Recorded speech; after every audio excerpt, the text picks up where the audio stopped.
had the odd mainly gynecology.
I don't have a Twitter, so I'm never. I'm never. I have ironically used them on Facebook.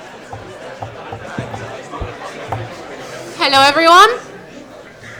If you could all just quiet down. Welcome to the very first Sheffield General Election hustings. It has been organised by Sheffield Debating and the Students' Union. And I'm Lucia, I'm the president of Sheffield Debating, and I'll be chairing today's hustings. The candidates, which I'm going to introduce from left to right, are first we have Shaffaw Mohammed. He is the current candidate for the Liberal Democrats in Sheffield Central. Next to him, we have Dr. Gregory, who is a general surgeon and is standing for the first time, also as candidate, but this time for Sheffield Heeley. Next to me, we have Natalie Bennett. Natalie Bennett was the leader of the Green Party between 2012 and 2016 and is currently the Sheffield Central candidate. Then we have John Thurley, who is standing for UKIP as a first-time Sheffield Hallam candidate. And at the very end of the table, we have Paul Blomfield, who is standing once again. He is your current MP and hopes to be elected for the third time for Sheffield Central. So, after having introduced the candidates, what we are going to do is give them the floor for opening remarks, starting from my left. So, first opening remarks of 1 minute are from Shaffaw Mohammed, the Liberal Democrat candidate. Here.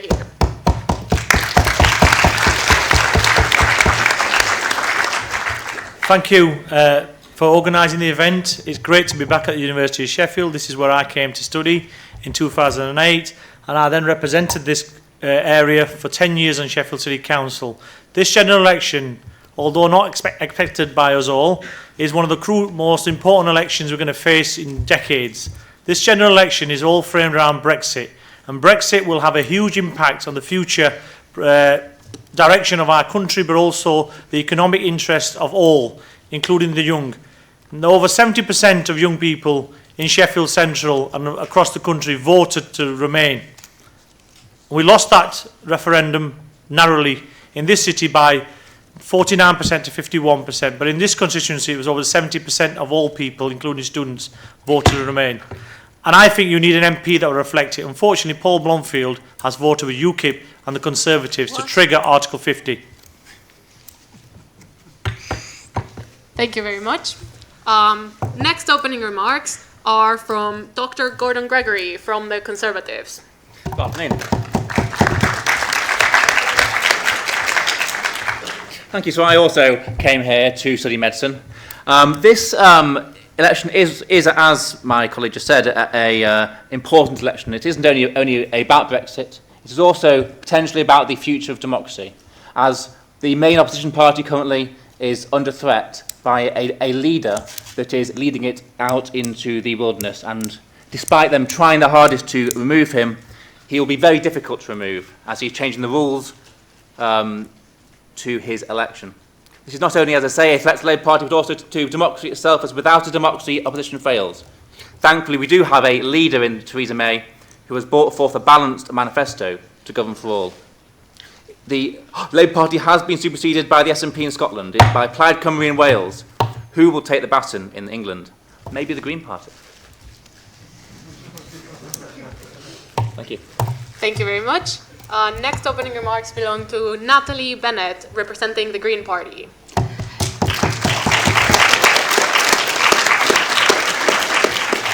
Well, thank you very much, and I have to say that wasn't quite the introduction I was expecting. It's not something I hear very often. But as soon as I open my mouth, you'll know that I come from a fair way south of here, a long way south of here. Also, it's been mentioned that I was leader of the Green Party for 4 years. My background in politics is unusual. I have a science degree, and I'm very concerned about what Brexit could do to our universities and what the risk of losing free movement could do to all of your lives. You should not have less opportunities, less freedoms than your parents had. The Green Party will stand up for free movement, will stand up for a ratification referendum on Brexit. But the Conservative is right. That's not something I say often. It's about much more than this. We also have to face the critical issue of climate change, which is here now, and the destruction of our planet that has to stop. We've got to build a much better society. We can do that while also living within the limits of this one fragile planet. Thank you.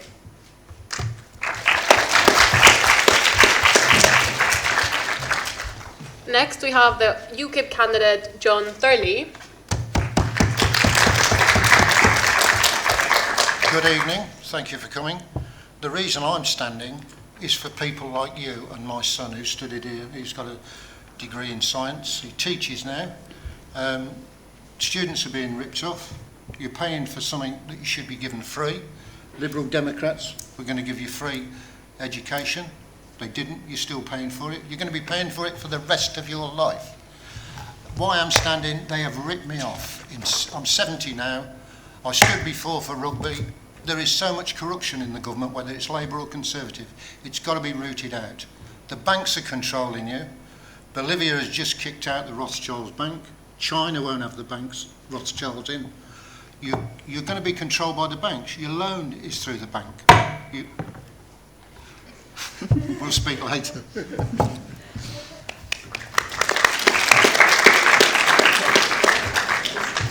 And lastly, we have from the candidate from Labour, Paul Blomfield.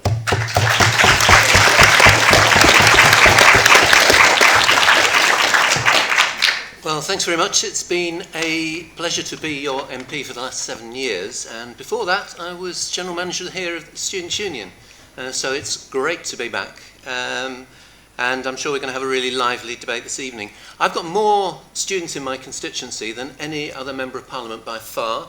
And I do a lot of work in Parliament on those issues. I set up an all-party parliamentary group on students, which gives you direct voice to MPs and to peers, and have been active on a lot of those questions. But this election is about the widening inequality, the deteriorating public services, the fact that too many people are in low-paid jobs, and it's also about Brexit. I campaigned relentlessly, week after week after week, to remain in the European Union. I was devastated by the decision that the country took. Our constituency voted 70% to remain. Since last October, I've been a shadow Brexit minister, fighting the Tories on their approach to a hard exit from the European Union. Thank you very much.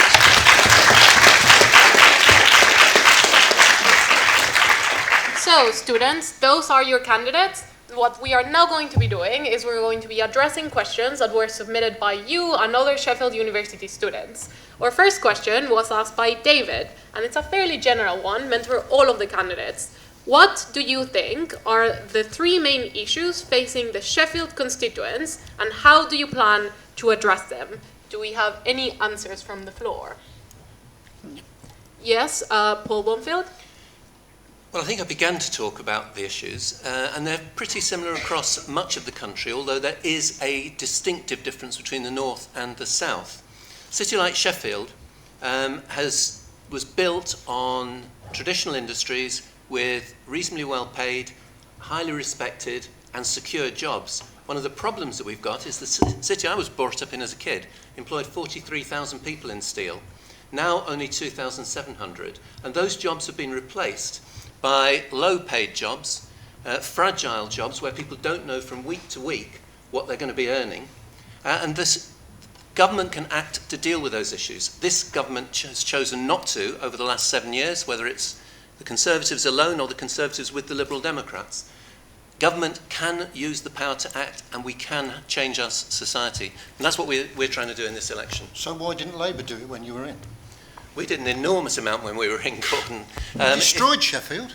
You absolutely destroyed Sheffield. Well, Blunkett left it with all the debt from the student games, millions of pounds in Mr. debt. Thurley, do you have an answer to the question then? Sorry? Do you have an answer to the question Yeah, then? I do have an answer to the question. Go for it. It's innovation. You need to bring business back into Sheffield in a big way. You need to buy British steel. Don't import the cheap stuff from China. They're going to build Hinkley Point with Chinese steel. It is inferior. It's not of the quality that we make.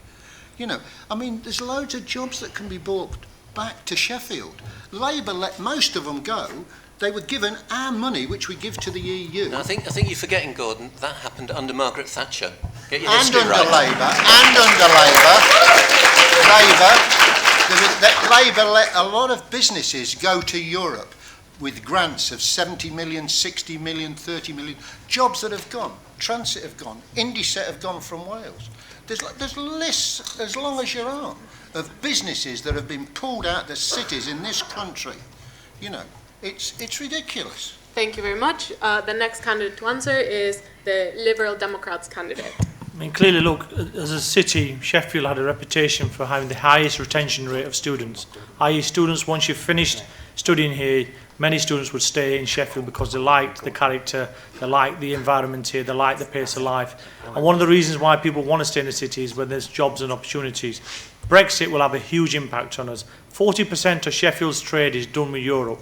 The proximity to that single market matters.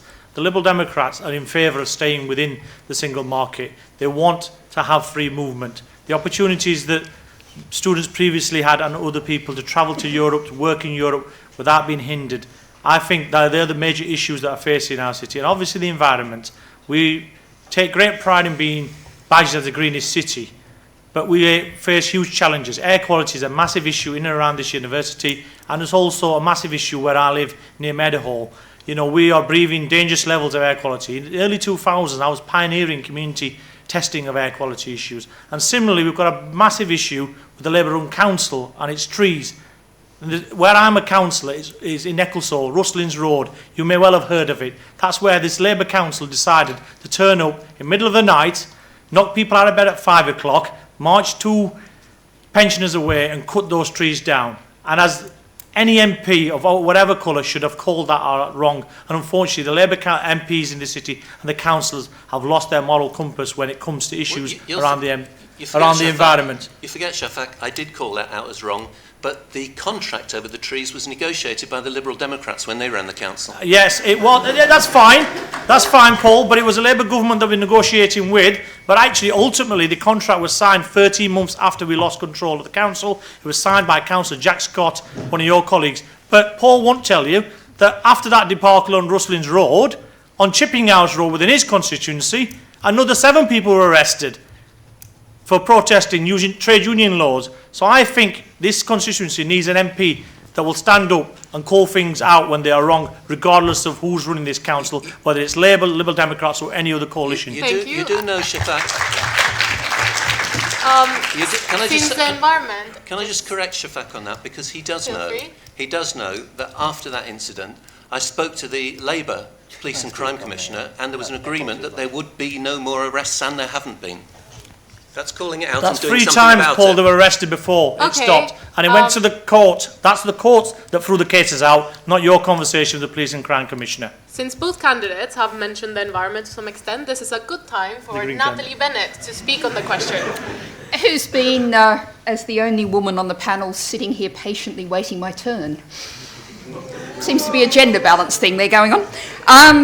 But I want to focus on environment and privatisation and come back to the question, which is what are the challenges facing Sheffield now? And what that little kerfuffle has just illustrated is that privatisation of public services is one of the big problems that Sheffield faces. It's absolutely true to say that, of course, huge numbers of jobs have been lost in the steel industry, in manufacturing, and there is the potential to bring some of those back with exciting renewable energy technologies, like we had the people from the Swansea Bay Tidal Lagoon plan up here talking to Forge Masters about what could be done about manufacturing the turbines for that, when and if the government ever gives the go-ahead to allow that exciting project to happen.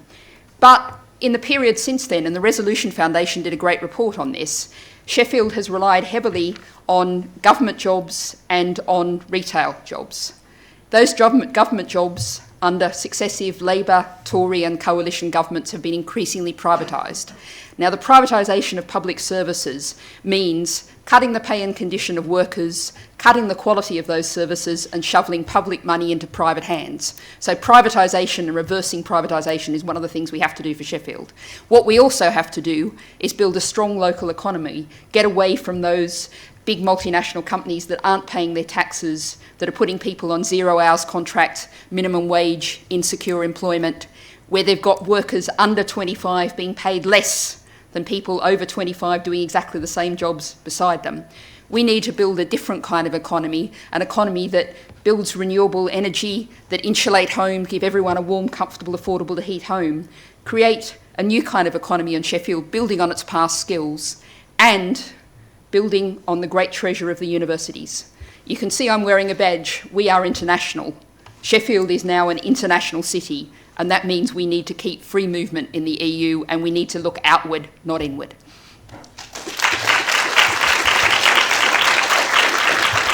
Thank you very much.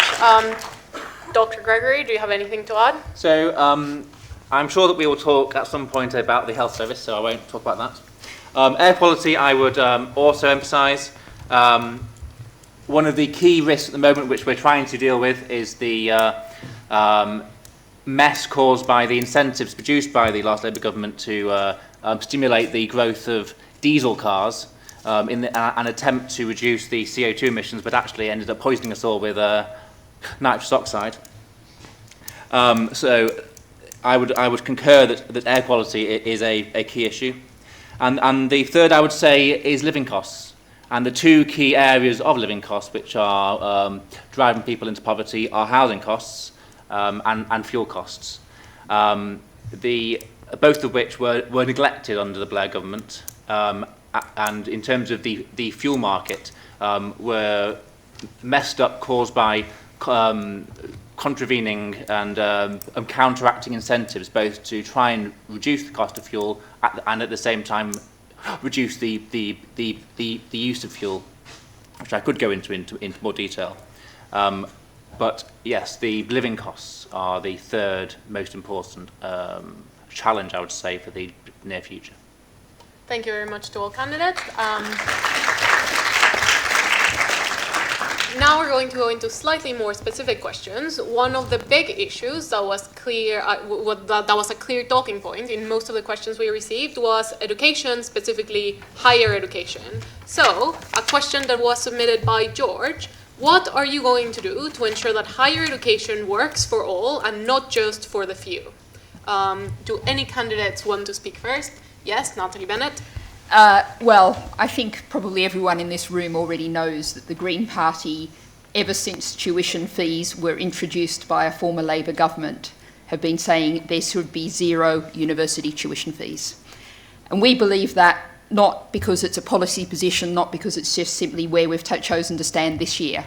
We believe it because education is a public good, and it should be paid for from general progressive taxation, far more progressive taxation than it is now, rather than all of you or most of you leaving with the huge weight of something like £44,000 worth of debt that 70% of you will never pay off and 50p in the pound will never be paid back. That's not a working system, it's a deeply unfair system, and it's a system that, as you go through 3 decades of your life, is going to have a negative impact on your life. It has to change. We have to both get rid of the tuition fees and pay off those of you who've got existing debts now. What we also have to do is make sure that our universities are not commercial entities. They're communities of scholars where we should be working together for a good education for everybody. You are students. You shouldn't be treated as consumers. And I believe that John Thurley has something to add. I look at you, all of you here, and to me, you're all worth more than a bar of gold, because you are going to create the wealth that the older people need. The government want you to be educated to get a good job because they're going to take so much money off you in your working life. It's better than having a bar of gold sitting there, which is either going up or down. It's not earning any interest, but they will take off you at the moment, if you're just below the higher rate, 22% in tax. Then when you buy everything, you're paying VAT on everything. Your pound is worth about 17, 16p in the pound. Everything else is tax. They are ripping you off. A lot of you are going to go abroad because you're going to get a better deal abroad. You should not have to pay for your education. The government are going to reap the benefits from you. And I hope that you do stay here and find a good career and a good salary. Thank you very much. Just a second.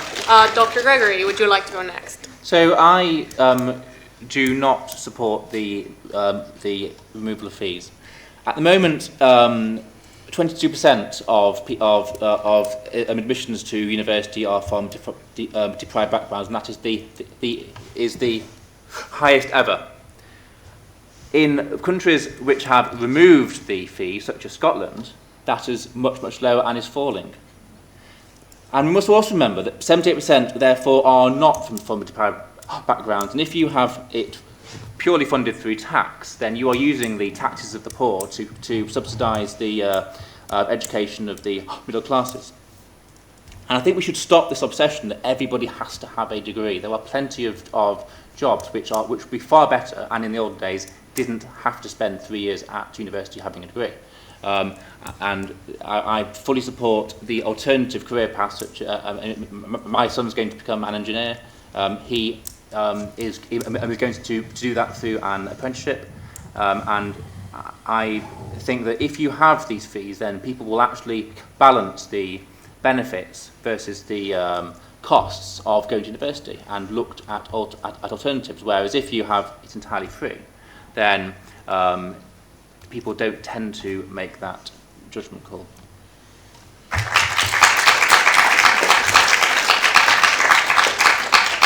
Thank you very much. Now we go to Mr. Paul Blomfield. Well, thanks very much. I find it extraordinary the way that the Conservatives make the argument that if you fund university education through taxation, it means that the taxes of the poor are subsidising the middle classes. They might not have recognised in the prism through which they see the world actually, increasingly, our universities represent all social classes. And that's something we should be celebrating, and it's something we should be enhancing by removing tuition fees. People here will know that I've campaigned against tuition fees over the 7 years that I've been an MP, and indeed before that. And Natalie's right, we can afford to fund university education. There's a responsibility to do so through the beneficiaries of it, and society is a beneficiary, and employers are a beneficiary. But it's not just about fees, it's also about maintenance grants. And one of the ways that the Tory government managed to push through the fees changes in 2012 was promising to keep maintenance grants for those from lower income families. They got rid of them in 2015, breaking that commitment. We would restore maintenance grants. We would also restore the bursaries for nursing, midwifery and health-related students, which this government have abolished.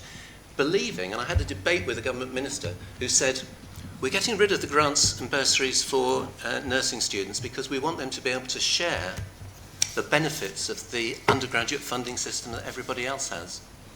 Sorry, you're replacing grants and bursaries with £50,000 of debt, and you see that as a benefit? And in fact, what we anticipated would happen, it has happened. There's been a 23% drop in the number of nursing and midwifery applications. But there are three key risks to the higher education sector at the moment. The first is the teaching excellence framework and the distorted way it's measuring teaching. I mean, I think it's right that we should have a focus on teaching quality in our universities, but we should, if we're going to do that, we should be doing it properly and not by bogus metrics which will come up with a flawed assessment on which there's then going to be differential fees introduced in the future if the Tories get their way. The second is by greater private sector involvement, because the bit of the higher education bill the government just pushed through that people don't talk about is their desire to get more companies running universities. And they're trying to develop the American model with getting private equity companies and others to be setting up universities and indeed taking over existing universities. That model has been has had catastrophic consequences in the United States, and we need to oppose it here. The third big threat is on international students. And I've led the campaign in Parliament over the last 7 years for a new approach to international students. I have to say, I think we've won that argument across all the parties in the House of Commons, but Theresa May's unbelievable stubbornness on the issue has led her to include in the manifesto that they published yesterday a commitment to maintaining international students within the toxic debate on immigration, and to set as an objective cutting international student numbers. It is an unbelievable act of self-harm. International students enrich our city, they enrich the learning environment in the university, they contribute to our research, and they bring £120 million net benefit to the city every year. Thousands of jobs depend on them. It is an act of gross stupidity by the Tories. Thank you.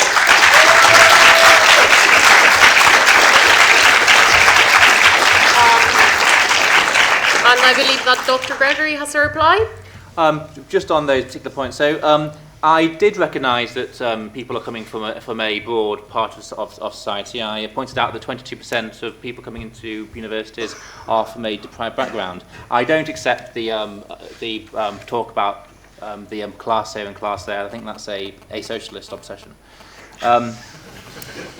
But the very point is that 78% are therefore not from private backgrounds and therefore are being subsidised by people who pay tax, of which the majority of tax is paid for by the poor.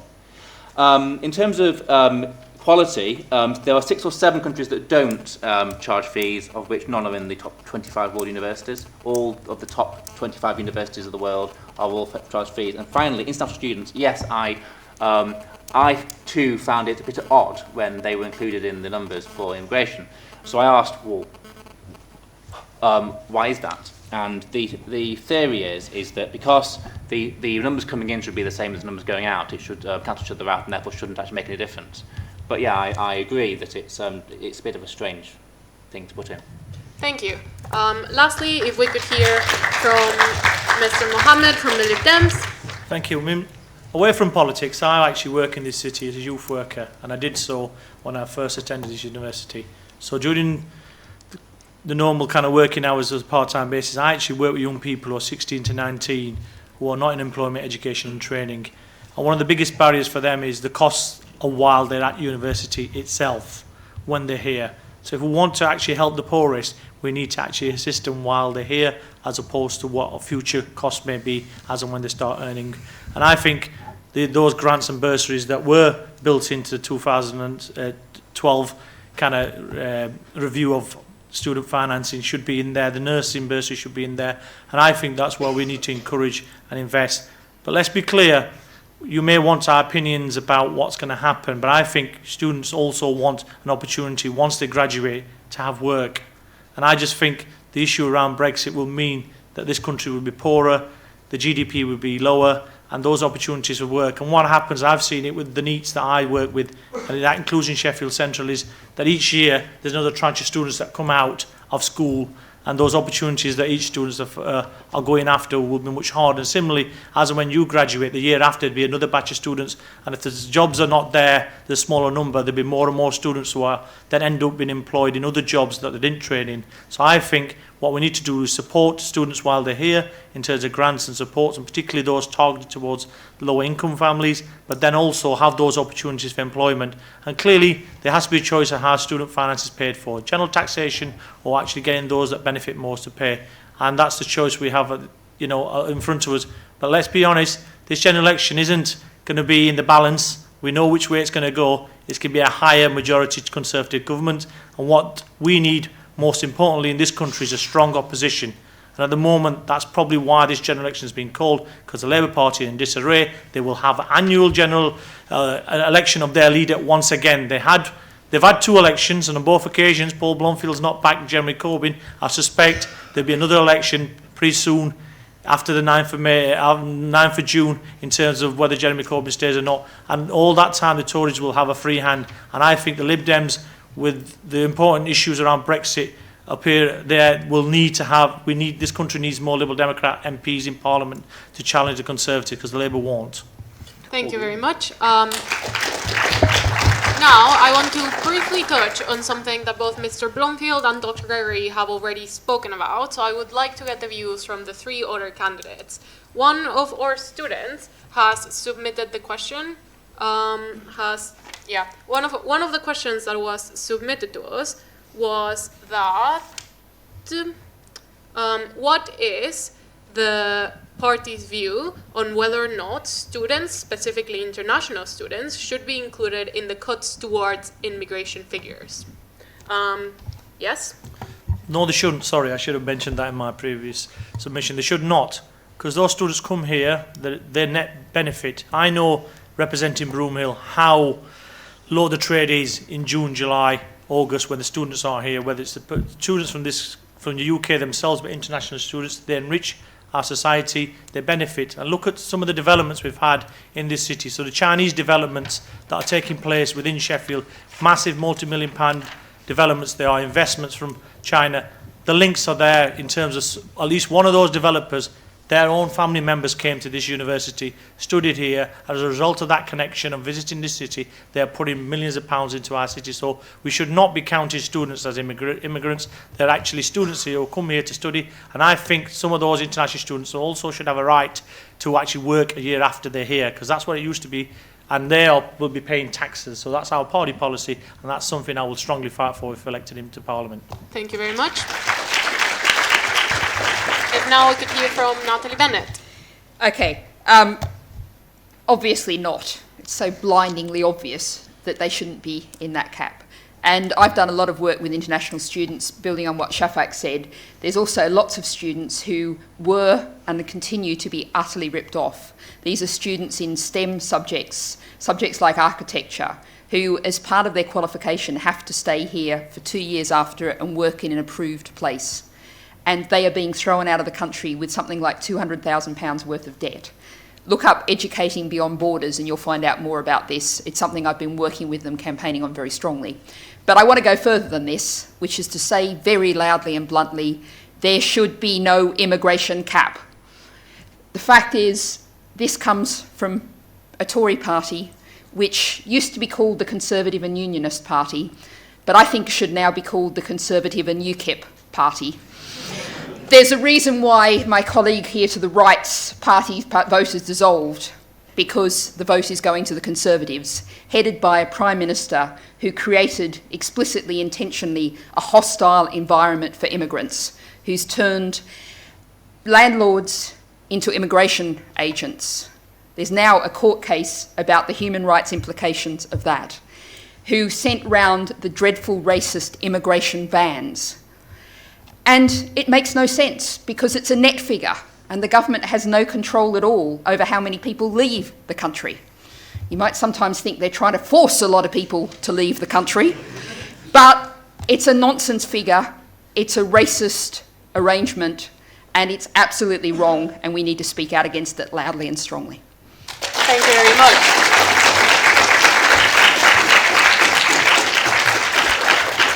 Finally, can we hear from John Thurley, the UKIP candidate on the issue? I class this country as my home. The doors to my home are through Dover, Folkestone, the airports, wherever. Students coming here, we know they're coming for a reason, to learn.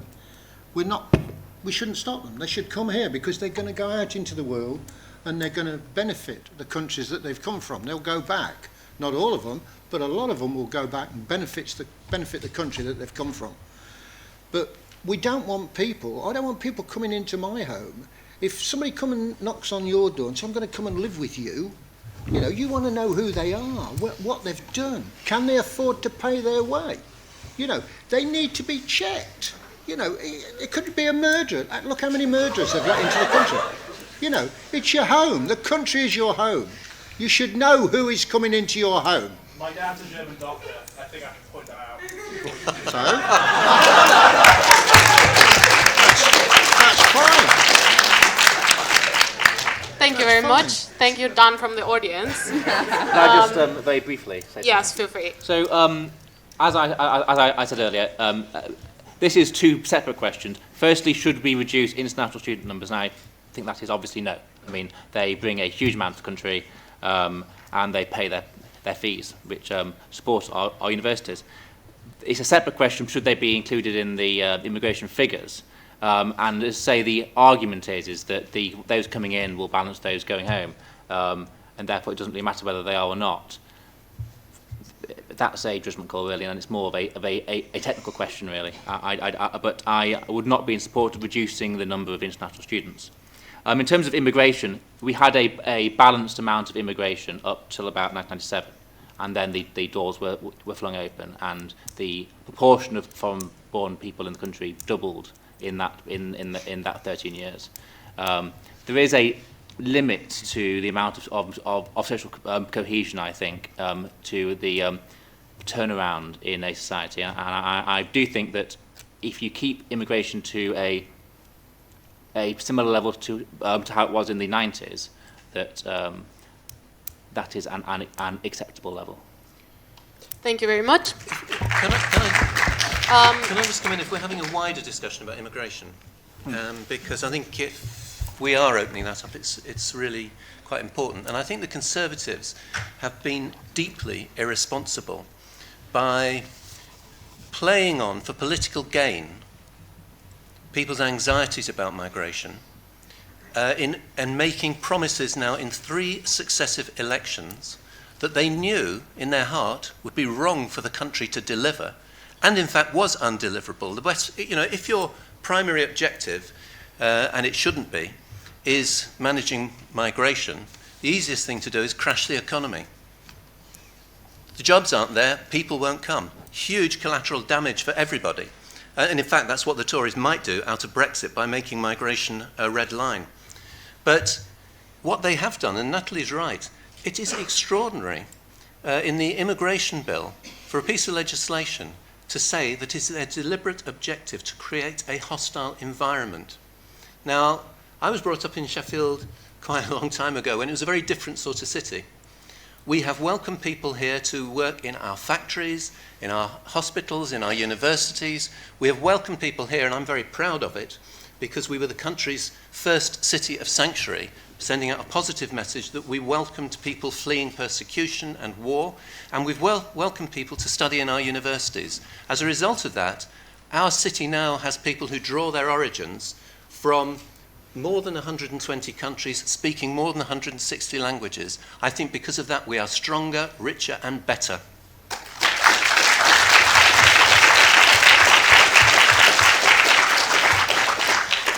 Our last remarks on the issue of immigration are from Natalie Bennett. Okay, well, I just want to pick up on the deeply irresponsible point. And I'm afraid what we've seen over the past decade or so is a deeply irresponsible attitude from both of our largest political parties in terms of they have not stood up against the UKIP rhetoric. Well, you may think back to Gordon Brown, British jobs for British people. People we now have. Indeed, I believe he's your boss, actually, Keir Starmer, the Brexit spokesperson lead for the Labour Party, and you are number 2 on Brexit. Yep. We had a leak of the Labour manifesto, and the leaks suggest that Keir Starmer demanded that free movement be explicitly excluded and said Labour will not defend free movement of people from the manifesto. But what's happened is neither Labour nor Tory have taken responsibility for the real problems that people are identifying with immigration. When I knock on people's doors and if they say to me they're concerned about immigration, I say, what do you actually mean?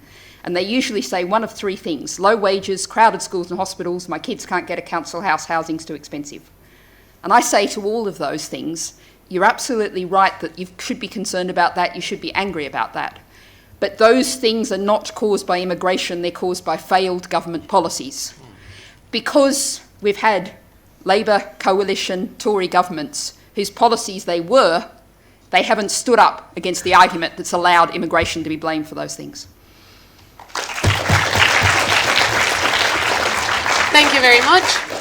Now, moving away from the issue of immigration and slightly towards a more domestic issue, we are going to talk a little bit about the NHS. So I would like to start this discussion with Dr. Gordon Gregory, given his background. So, the question submitted to us was, what are your thoughts on current policy regarding the NHS and how it can be improved?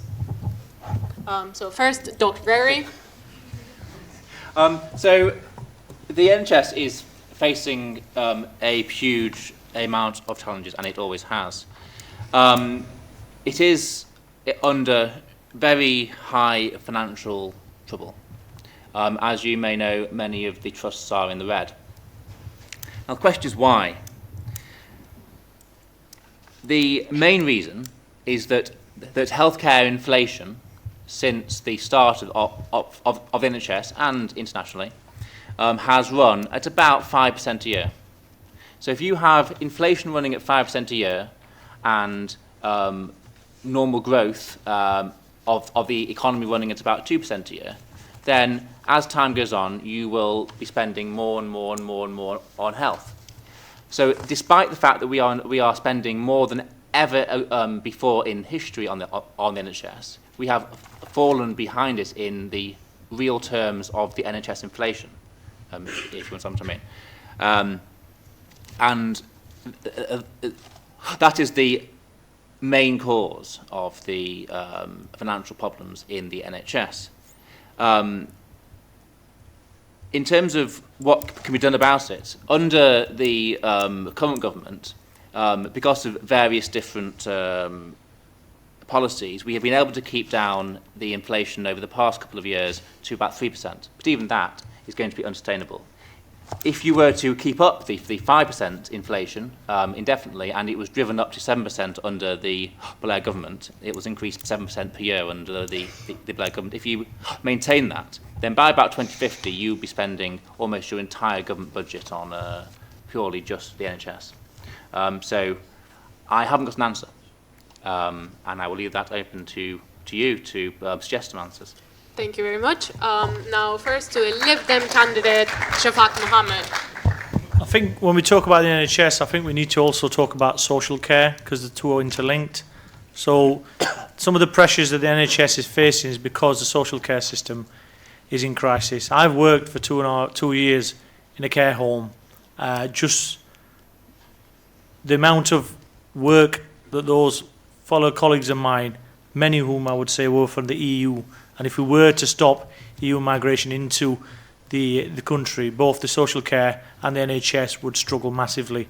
And as Liberal Democrats, I think we've come to the opinion that actually the only way out of this will be extra funding, and as a result, we are proposing that we increase income tax across the board by 1 pence, and that will give the much needed funding. But also we need to reform how we look after our elderly, because medicines are advancing. I think the doctor here would tell you that. As a result, people are living longer but with a lot more complex needs. As a result, they need much more care, and I think the more care they can have out in the community, into care homes, and maybe adapting their own homes so they can stay in the homes longer, they're the sort of things that need to be done.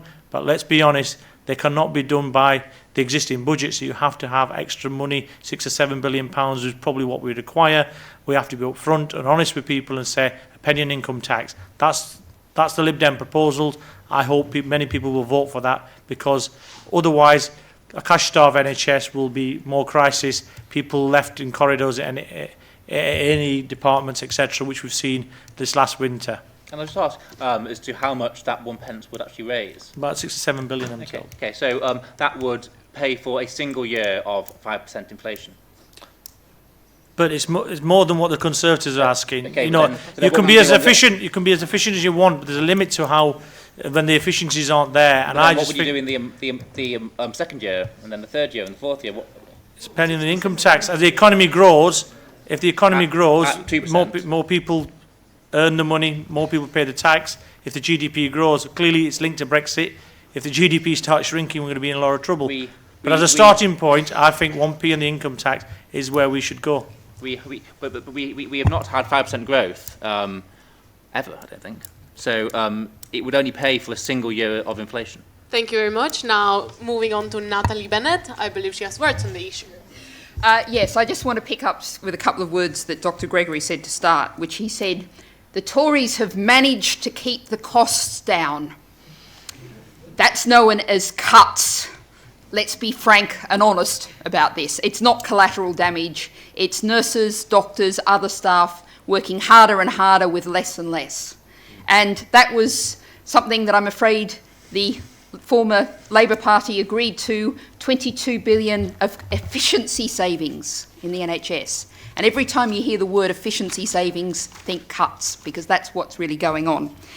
We spend currently 9.78% of GDP on health. Both France and Germany spend about 11% of GDP on health. What the Green Party is proposing is to, by 2020, put £25 billion more into the NHS. That lifts us up to the OECD average. It's not some wild luxury, it's not some extreme factor out there. But I think there are some costs that we could cut, and that means the profits that are now going to private companies from providing NHS services. The Green Party has backed the NHS reinstatement bill that would ban for-profit companies from running the NHS. It would also remove the purchaser-provider split that was put in to create that market that allows for privatisation. That, in 2010, was costing us £10 billion a year. And what we also need to do is treat our staff with respect. I was on the picket lines with the junior doctors. They're angry, upset at the disrespect.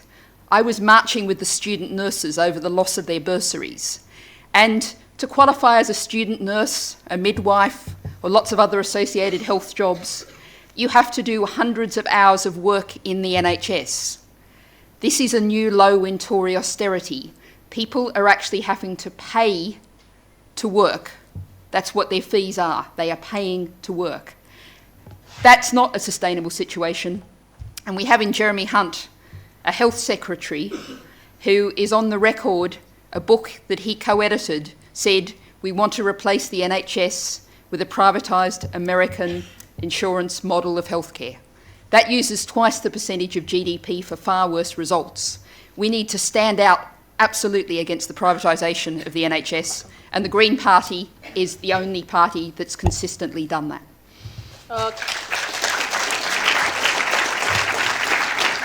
Before Paul Blomfield, a quick reply from the Conservative bench. So, firstly, with regard to the amount of GDP that we spend on health, yes, in total we spend less than the average of the OECD, but we spend far more than the average through direct taxation than the average.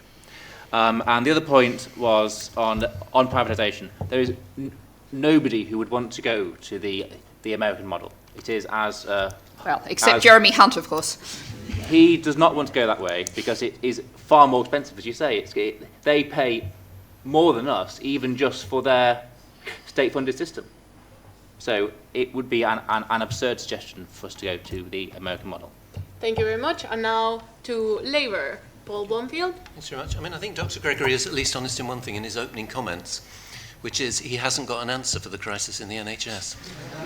And I think he's speaking for the Conservative Party, so Nobody has. Credit for that. Well, there are choices.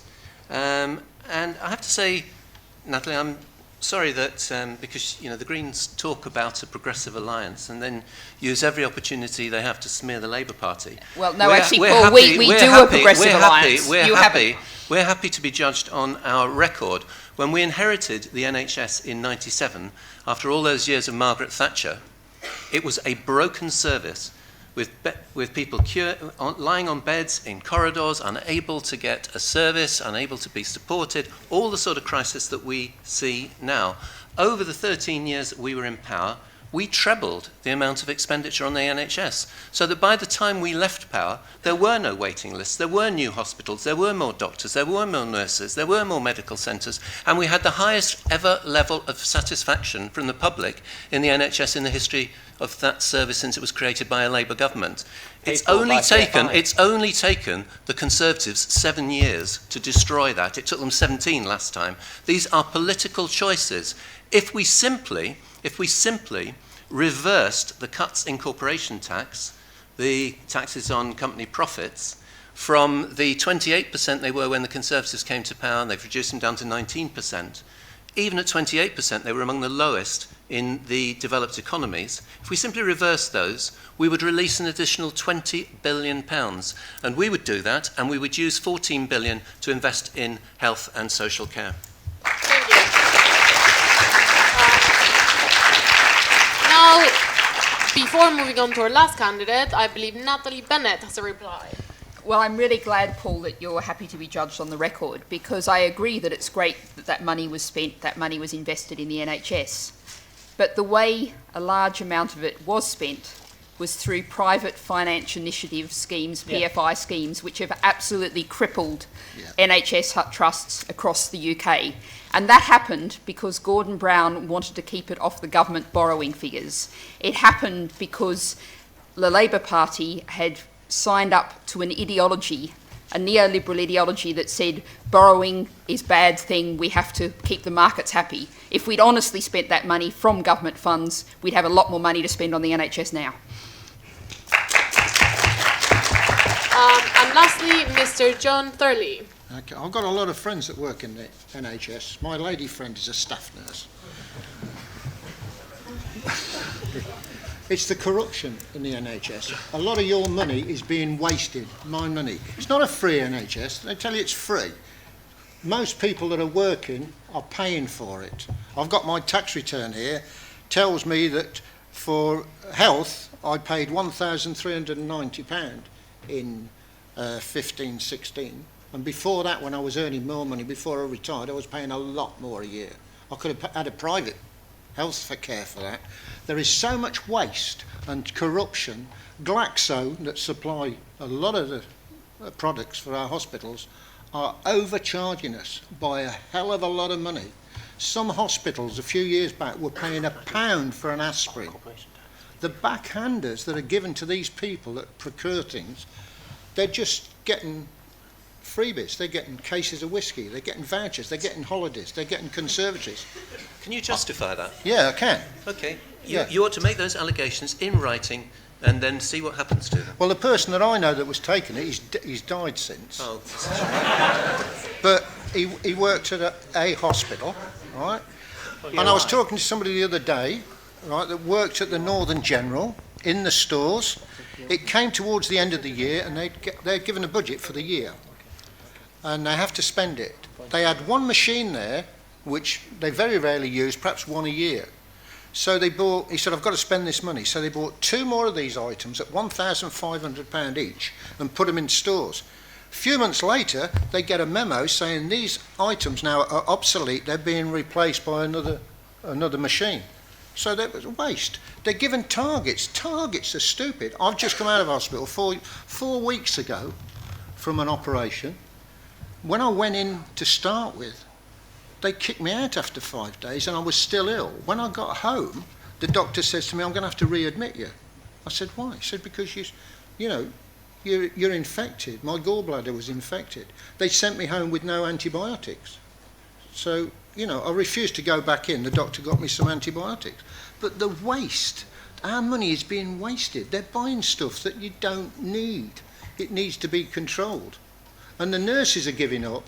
They're giving up because this guy gives himself 10%, which is 7,000 a year. He gives a nurse 1%, which is about £200 a year. You might notice that we're not in government, so we don't set the You pay voted rate. for it. We are against pay caps, and we've made it very don't clear. take the money then. Don't take the money. Just stay on the old Hang on a salary. second. We've made it very clear that nurses and doctors' pay should not have been held down as it has been by the Conservative government, and we would end that. And this car parking charges at hospitals is ridiculous. Linda goes to work, she pays the car park, there's a shortage of nurses, so she has to stop behind because she has all the paperwork to do and she can't get away. She gets back to the car park, she got a ticket, she got fined twice last month, £100 each. Unfortunately, she's we had have to to pay. move on to individual questions now. So, our first question goes to Natalie Bennett. The question is, Sheffield University alumni and Nobel laureate Richard Roberts has previously argued that ignoring the science underpinning GMOs, so radically different from the NHS, and its potential to save the world's food and nutrition problems and save lives is essentially a crime against humanity. What is therefore the stance and your stance and the stance of the Green Party on genetically modified organisms? Okay, well, the Green Party, we are not opposed to research into genetically modified organisms. We are opposed to their use out in the environment. We are opposed to their development as a commercial level. And the reasons for that, and I mentioned at the start, my first degree is agricultural science, so this is an issue that I'm very passionate and concerned about.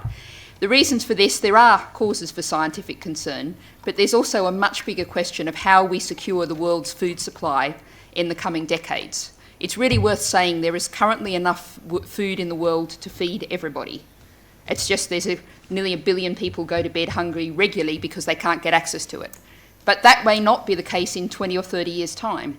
And the kind of agriculture that we need to feed the world is not big industrial scale agriculture of the kind that's trashed our soils. And I can get really geeky about soils, but I won't do that to you tonight. That's caused huge loss of biodiversity, that operates on a giant scale. What we need is, the technical term is agroecology. It's a kind of agriculture that works with the natural environment, that works on the small scale, the local. Now, GMOs are the technology of industrial agriculture.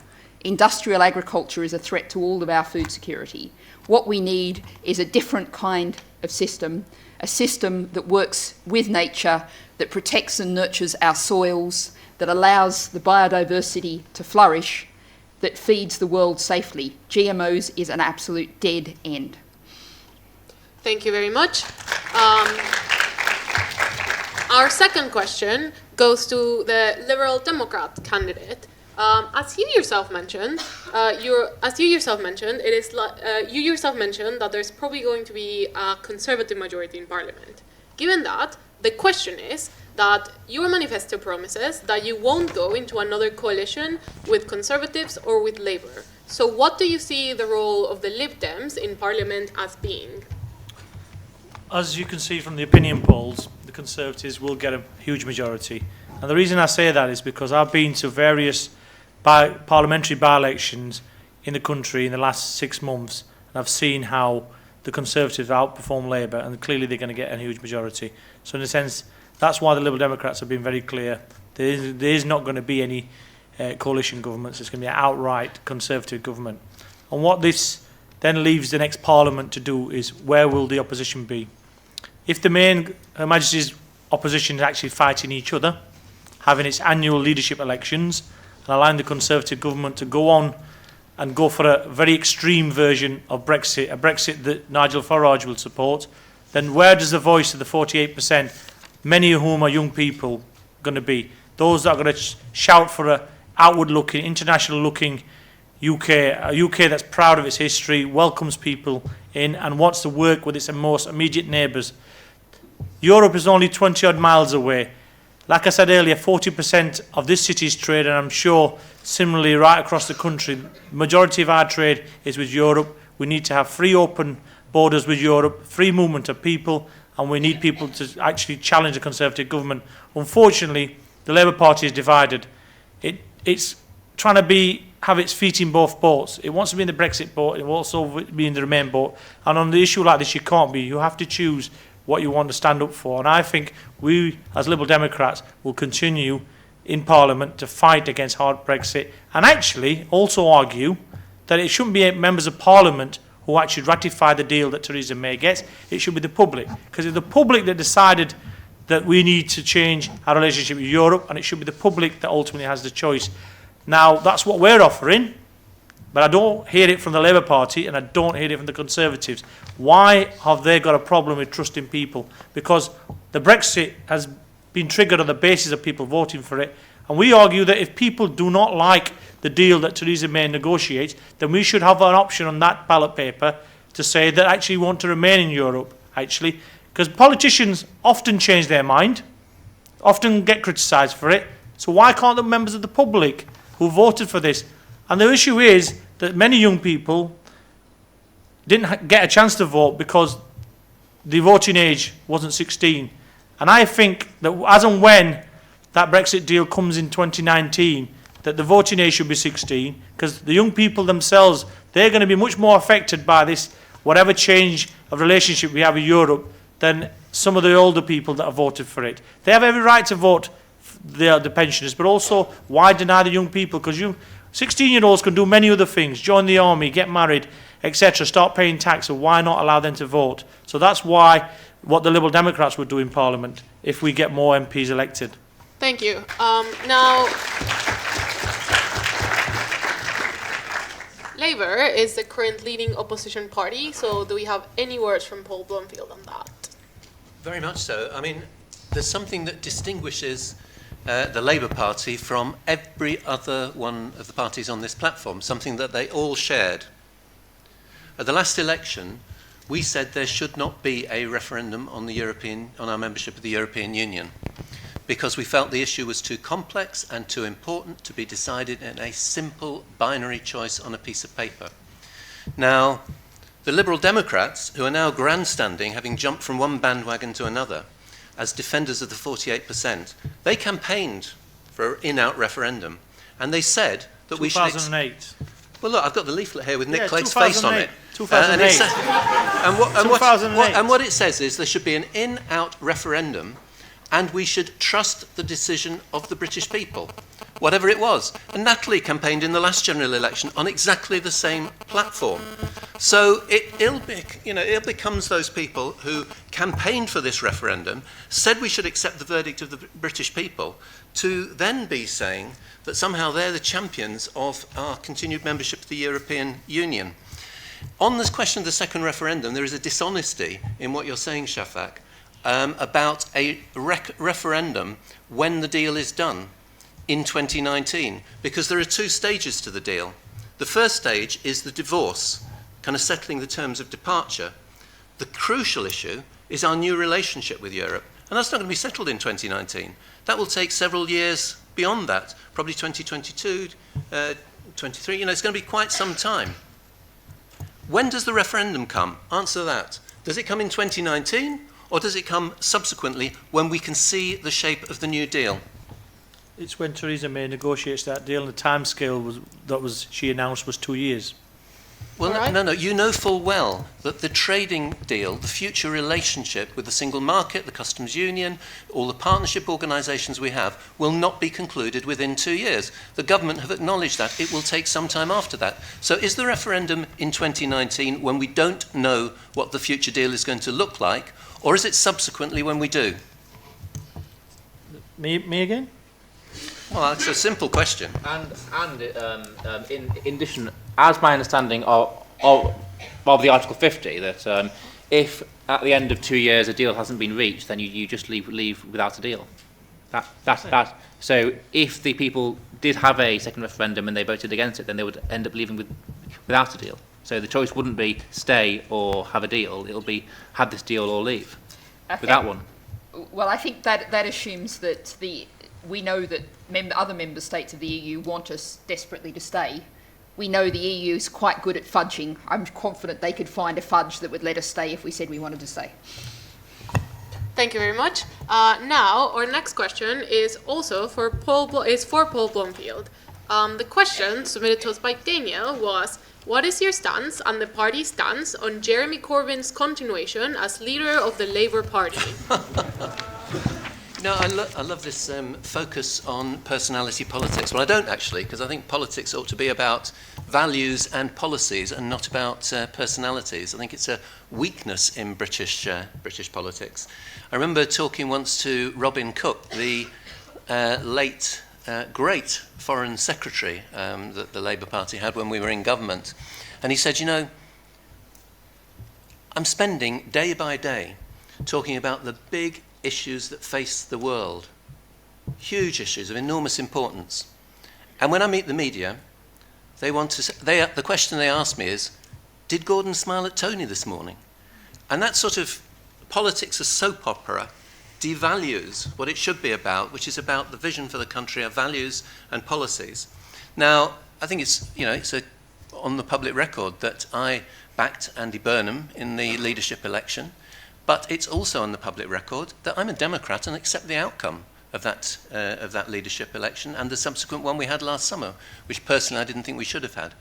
And I have served as a member of the front bench since last October, and am loyally supporting the Labour leadership, of which I'm a part, and a manifesto which I think has some really exciting progressive policies for the future of this country. Thank you very much.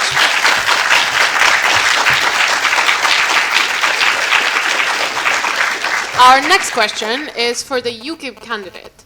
Given that we have elected to leave the EU, what is the value of UKIP in a post-Brexit world? Well, the main thing is to hold the government to account, that they are going to get us out on a good deal.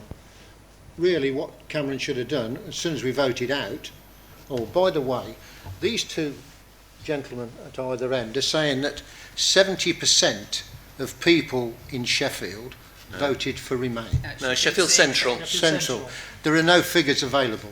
We've contacted the I've got the electoral office. There are no. It's just a national figure. No, There's no figure for the. If you go onto the website of electoralcalculus.com, it tells you. Well, we couldn't go. I was at the count, and we got the data for each polling district, not just the constituencies. And massively, the student areas, Encliffe Village was about 90% in, by the way. Well, the returning officer Sheffield said there was Central, no- 70% as a whole across 5 wards, one of them which voted out, which was the Manor. The rest of them, so if there were 80% almost, Broomhill, Walkley and Netheredge and Sharrow City Centre. All of them have a massive student population. They wanted to remain in. Well, we couldn't find the figures, and we asked the returning officers for them, and they said there were no figures. So I don't know where they've come from. But regards UKIP to hold the government to account, to do what they're made out to.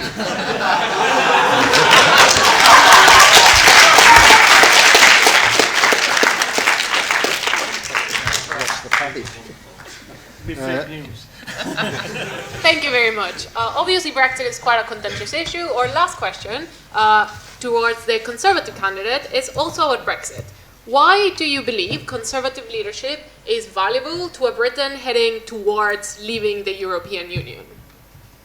I believe that Conservative principles are of benefit. Firstly, because we have a strong leader who has been described as a very difficult woman, who is going to be negotiating with people in the EU who have been behaving in a very bullying type way towards us, and have been briefing against us, have been spreading tittle-tattle here and there in German newspapers and so on. So that it is not going to be a pleasant experience. So therefore we need a... And how has Boris Johnson helped that process?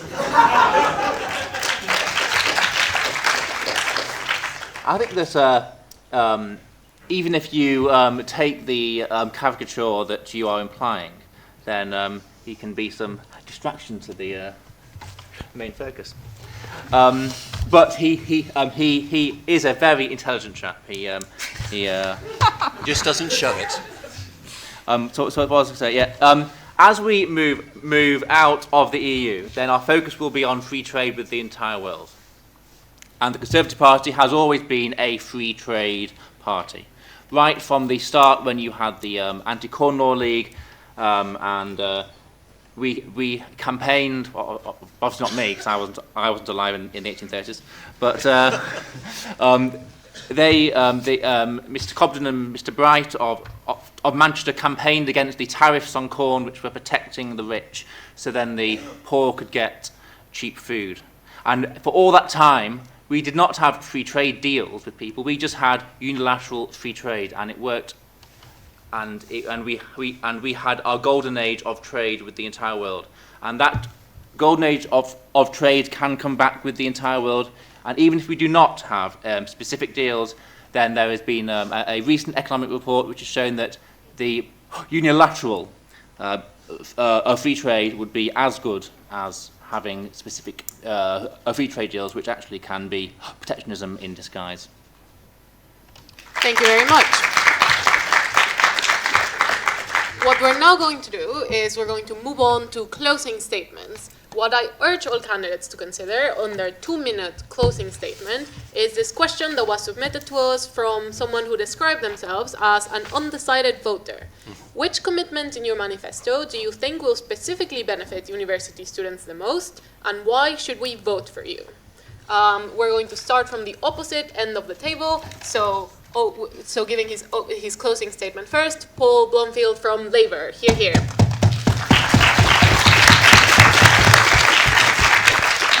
Well, I think that what will most immediately benefit students most is the abolition of tuition fees and the restoration of grants for those from lower income families.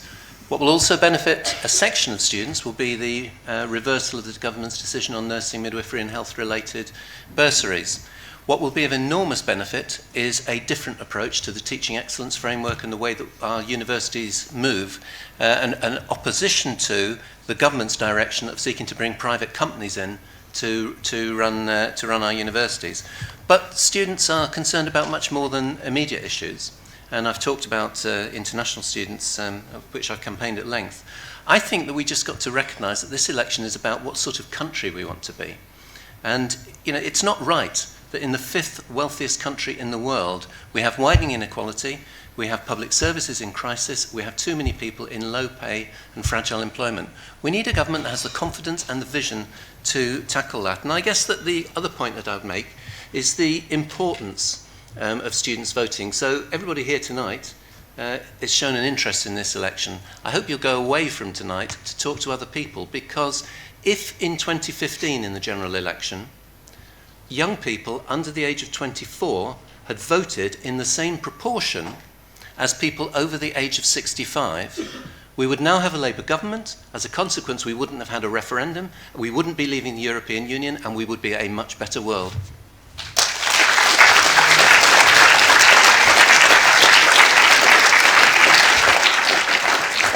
Thank you very much. Our next closing statement is from John Thurley, the UKIP candidate. Here. The better world that Labour talks about is going to be made by you people. Once you get out there There's a lot of people here doing engineering, science and everything else. You are going to make the world. Britain is great. If we get the great back into Britain, in Victorian times we led the world. We led them, especially in steel from Sheffield. I mean, we built Sydney Harbour Bridge, we built railways, locomotives. You know, you can change the world. That's what you're getting an education for. You will go on to make something of your life. Forget the politics that they're talking about. You want to go out there and work for yourself and make something in the world for yourself. Build a future. But don't let them rob you like they've robbed me over 70 years. They've taken so much off us, you know, and they're going to do the same to you. You are a bar of gold to them. They will tax you and tax you and tax you, you know, and don't let it happen. You've got a chance to change it. Any manifesto points like you're supposed to? Sorry? Any manifesto points like you're supposed to? Any manifesto points? Well, all our manifesto points are to cut immigration, to make Britain secure, to increase the armed forces, to increase the police. There is so much crime. Sheffield is really bad for crime. I mean, how many shootings and stabbings? It's got the lowest crime record for any city in the country. Any city in the country. You know, look at the shootings that we've had in Sheffield. Look at the stabbings we've had. Safest city. We are. Rubbish. The lowest crime rate of any large city. Still not, it's not the safest. A lot of the crime don't get reported.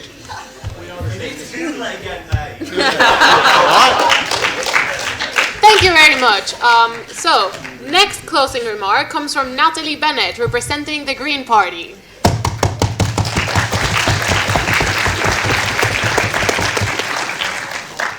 I'm going to make a slightly ageist assumption, which is the student who I'm addressing from the question is an average age of a student, so probably early 20s. They can expect to live for 60, 70 years. The most important manifesto point, by far, is the promise to tackle climate change. If we do not at least keep climate change below the 2-degree level, if we go over 2 degrees, and we're getting perilously close to 1.5 now, then there's a phrase that I think sums it up very well. There are no jobs on a dead planet. If we do not care for this planet now, that's butting right up against all the limits, that's turned our oceans into a plastic soup, that's destroyed, that's seen us lose 50% of the wild animal population in the last 40 years, if we do not cut our carbon emissions, then you are facing an absolutely disastrous future. That's not politics, it's physics. And now I'm going to address specifically the people in this room and anyone watching who's from Sheffield Central, because you actually have a real opportunity in Sheffield Central. The Green Party, we finished second last time in Sheffield Central. It was our third highest vote in the country. There is no risk of the Tories or the Lib Dems getting in Sheffield Central. If you're weighing up between Labour and Green voters, I know many people are, many I talk to, you actually have a luxury, you have a risk-free vote. If you vote for me and I don't make it, you'll get Labour anyway. Which is good. So you can take a chance to vote for change, to vote for a different sort of politics, a kind of politics that does put climate change, environmental degradation front and centre, and says we can build a much better society while we're dealing with it.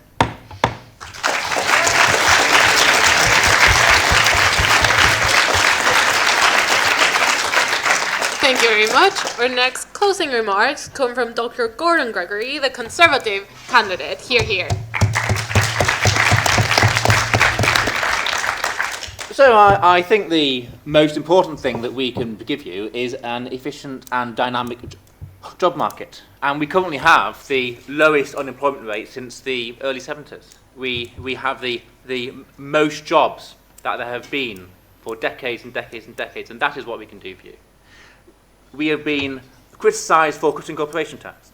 And what corporation tax cutting has done, firstly, the actual revenue that we get back from it has increased due to, if you understand the Laffer curve. But secondly, corporation tax is a tax on jobs, because if you tax corporations, the employers, then they can produce fewer jobs. I would firstly like to agree with Natalie Bennett that we have to tackle climate change, but I would say that there are many free market techniques that you can use to reduce CO2, which I could go into, but we haven't got the time now. Finally, with regard to inequality, the Gini coefficient, which is the measure of inequality, hasn't changed significantly in 20 years, but actually increased under Blair. So Labour is not the party that will reduce inequality. Thank you.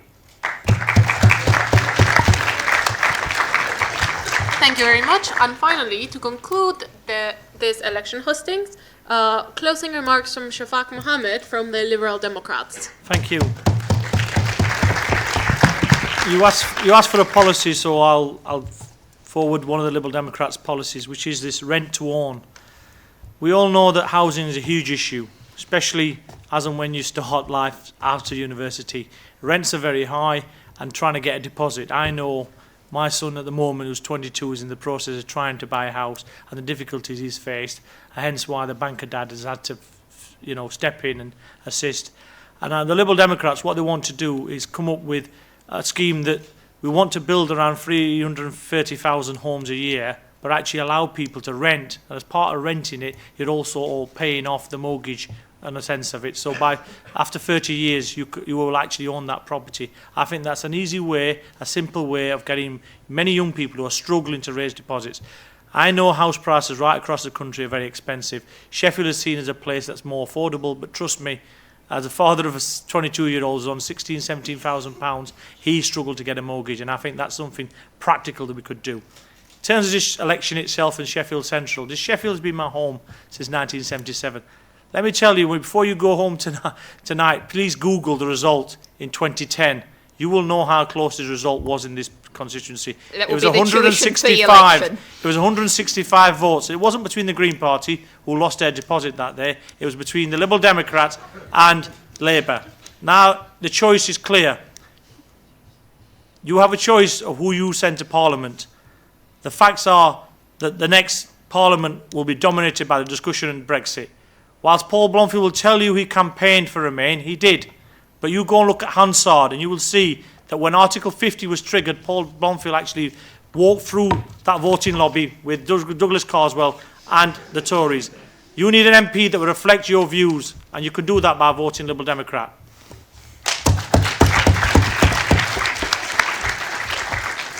Thank you very much. And that would conclude our general election hustings debate. What?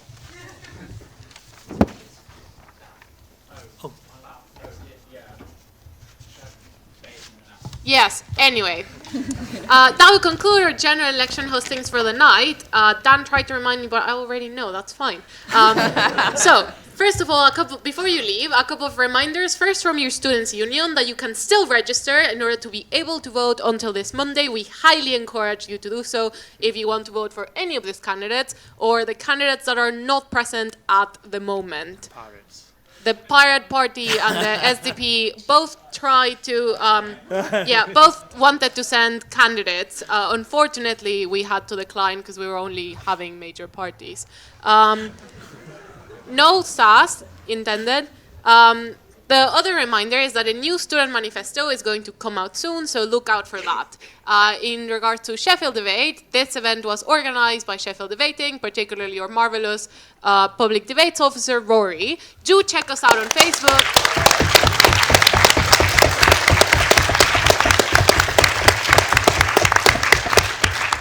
Do check us out on Facebook or speak to me or any of the members of the front row of committee if you're interested in public debates, competitive speaking, public speaking, or just in general politics and discussion. Thank you very much, and do remember to vote. Thank you. And of course, thank you very much to all of the candidates that agreed to come and debate here today. Thank you.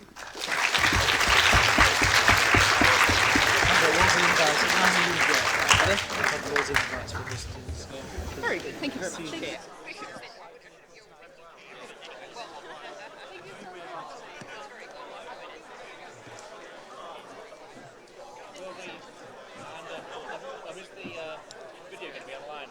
I believe that the video is online. I think it'll be live streamed. Yeah. I thought you were great, by the way. Congratulations on your first day. I didn't focus the numbers. Tories are planning on spending more this time.